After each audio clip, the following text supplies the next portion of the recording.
Hello, I'm Dr. Dennis McKenna. I'm pleased today to be joined by Kim Williams. Kim, it's great to have you here. Thanks for having me. Kim is the Vice President for the Project Management Office, and we're giving you the update from Albany Med. Today is Thursday, December 8th.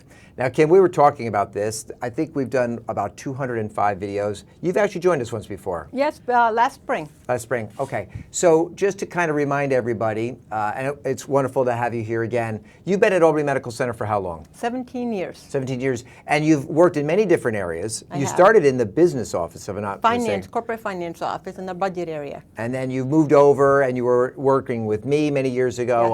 on issues related to quality and length of stay. Yep.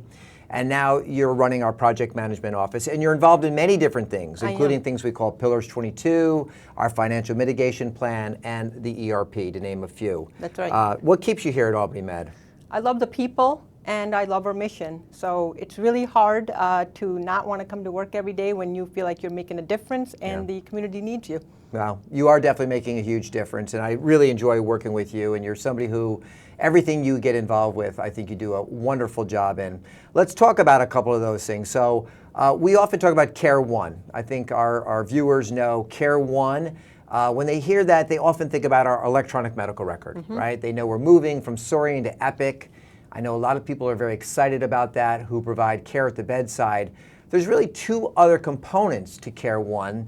One of them is what we call cybersecurity and infrastructure, bring to standard. That's about making sure our IT environment is safe. But then there's another component called the ERP. What is the ERP? ERP stands for Enterprise Resource Planning, and it's really going to encompass our supply chain as well as our financial reporting functions.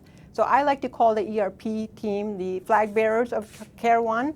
And for the call center managers, two things. One, it's going to allow us to really look upon our supply chain and finances across the system, which is a really big deal. Right. The second is going to make it easier for us to be able to access the reports, again, from if you're a call center manager, much, much easier. We are going within Workday, which is the Cadillac of all ERP systems. And so again, just to emphasize that, just like we're moving to the best electronic medical record out there, Epic, we're moving to the best ERP out there. That's right. Which is Workday. Also, this will be involved with HR and payroll. Yes. So for the employee here at Medical Center, how will their life seem or be different, or I hope better, moving to this ERP? So we have the HR system already at the Albany Med campus, and in subsequent years we'll be looking to kind of roll that out along the other campuses as well. So again, the message being to have one centralized repository where we'll be all able to access the similar information. And you're the program executive for the ERP, leading that team. Obviously, you have a lot of different people from a lot of different departments working on that. How are we doing? Are we on time? When can we expect to get this ERP? Yeah, so first I want to say it's a very seasoned, experienced team, talented team, highly dedicated team. We're doing well. We are just on the cusp of finishing our architect and configuration phase, which means that the build will be close to done. And in January, we'll move to the testing phase. So we're moving right along, and our expected go-live date is July 2023. It's spectacular. And when people come on campus from Workday to assess the status of the work, they are always extremely complimentary of the team here, highly professional, and they're on time and they're on budget. So congratulations. Yeah, thank you. Another area that you're heavily involved with is part of our financial mitigation plan, and we have 7, 8 different special projects in there. One of them focusing on access in the practice, our faculty physician group, our faculty group that has all the best providers in the area, making sure that people can get in and access them in the clinics. And talk about your work there. So really an exciting project, an area of the organization that I have actually not had a lot of visibility into. We're going into each of the departments in the clinics, working with practice leadership to really look at the schedules, the templates for the providers, where can we create efficiencies, are we utilizing our APPs in the best way possible, can we standardize appointment types, again, back to your point, which is to try to make it easier for our patients to really access the great providers we have. I know a day does not go by when somebody I know in the community, of course I grew up here, as did you, reach out to me and say, I need to see Dr. X, or can you give me a recommendation about a specialist I can see for this type of medical condition? And I'm always so proud to say, well, we have someone I know that would take great care of you, or anybody in that department would be wonderful. It's about making sure that degree of access is available to everybody in the community. Exactly right. And I'm sure you have family members, as I do, Oh, that yeah. often want to, access the care here as well. So those are just two of the areas you're working on. I know you also lead our efforts in many other areas as well, but thank you for leadership in both of those areas. Thank you. Okay, what blood type are you? Be positive. All right, be positive. That's good. I like that. Okay. Well, the reason I asked is because we have a blood drive next week. It's December 13th. It's 12:30 to 6:30, and it's in F309. And I know that you're somebody who has donated blood in the past, and I talk about, certainly Fred and I used to talk about all the time about doing it here. And once again, we encourage our workforce to do that. You can register using the Rapid Pass, and there's something obviously on the intranet as well. Right. Last time I was there, we had a visitation from the therapy dogs. Oh. Yes, Bruno Mars, Chewbacca, and Snickers are their Can't names. beat it. Yeah, so maybe they'll make an appearance. So if you can come by and help us out with the blood drive, please do. Deadline for the flu shot, it was this week. We're very close to being 100% done. We do know some people are still required to get it, but they may have been on vacation or leave. And so they'll just need to get it before they do their next shift. But really, a shout out to Employee Health Service, Karen Lovell and her team, really for managing that, as well as the IT folks who created that Quick app, right? Yep. So you can upload that information. We've seen a significant amount of flu activity this year.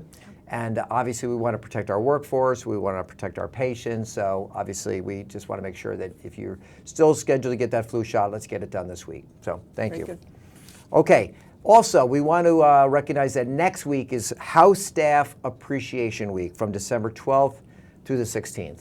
So most people know what a House Staff Officer is, but these are people who graduated medical school, and they're now in what's called residency or fellowship training, which are the additional years beyond medical school where they learn their specialty, like in my case, emergency medicine.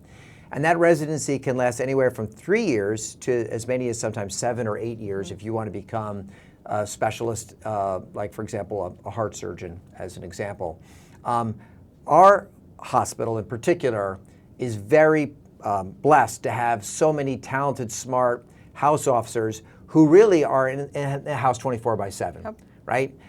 Providing care in every part of our hospital, in all of our different departments, ORs, ICUs, et cetera. So we appreciate and recognize our house officers for everything they do. And if you know one of them, or if you work with one of them, maybe next week's a good week to congratulate them. Absolutely. They work very long hours. They do work long hours. They provide great care. For the last couple decades, really, 2 decades, Dr. Joel Bartfield has led the Graduate Medical Education Office with his incredible team there, and recognize Joel, of course, and the entire GME office and all the house officers as well. So congratulations. All right, Kim, you are involved with the Wellness Committee, and the Pillars 22 Wellness Committee reports up there. Yep. And they were talking about something that's happening this time of year called the Fitness Challenge. Now, before you talk about that, I've talked a lot about fitness on these videos. I've talked about it on the radio. I talk about it because I think it's important as a preventative measure for health, right? Yep. Obviously, controlling our blood pressure, controlling those that are at risk for diabetes. It's good for all sorts of cognitive and physical well-being. And sometimes the holidays can be a challenge. So what are we doing this year? So just similar to last year, we have a maintain no gain challenge going on, which essentially allows you to be weighed in before and then weighed in after. It's just a fun way to kind of keep yourself active throughout the holidays. And want to call out the Albany Med Fitness Center, because this is being run through them. And for those folks who may not know this, again, Albany Med Fitness Center is free for our employees.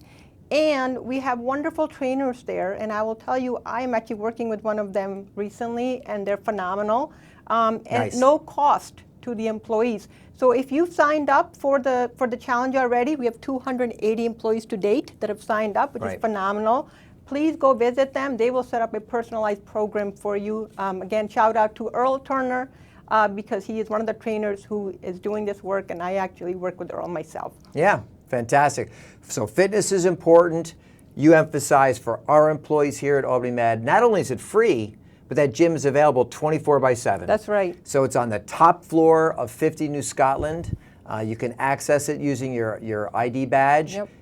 If you've never been there, I really encourage you to go. It's got wonderful equipment. It's got showers. It's actually got a beautiful view of the city. Beautiful view. Some people like to work out in the morning. You can Yeah. see the sunrise. You can see the sunset. It really is wonderful.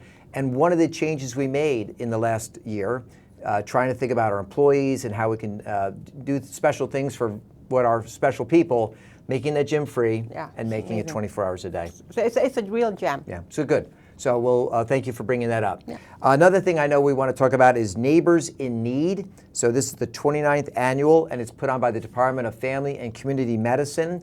There's more information on the intranet, so please check that out. And we want to call out specifically Teresa Wyman. So we recognize, of course, that there are members in our community that need help, especially around the holiday times. We've partnered with, I think it's Unity House in That's Troy. right, in Troy, yep. And others. Talk a little bit about this program. So it's a great program, and it's really to adopt families that perhaps can't afford to do anything for the holidays for their children. I will tell you, my team every year actually adopts a family, That's and we awesome. have multiple children, and we just divvy up what the asks for. A lot of times they're just very simple things. So great cause to support. So I'll encourage everyone to please support that. Yeah, that's wonderful, and thank you to your team for doing that. The fact of the matter is that we have a very giving workforce. They give at work, and they're very giving outside of work, and this is another example of that. And I know that our partners in the community, like the Unity House of Troy, really are grateful Yeah. for everything we can do. So if you can help out, please check the internet site, and thank you again to you and your team Yeah. for doing that as Thank you. well. Our pleasure. So the last thing, very exciting news, next Monday is the announcement of the Employee of the Year. It's a great CCL, my favorite one every It's year. amazing, right? It is absolutely amazing. Having seen it firsthand now a couple times, it's always a surprise. When we announce it, I think it's just a wonderful event. And the person who is awarded that, obviously with that comes a significant amount of nice little recognitions and perks. That's right. But also, I think just to be called the employee is a pretty big deal. Big honor.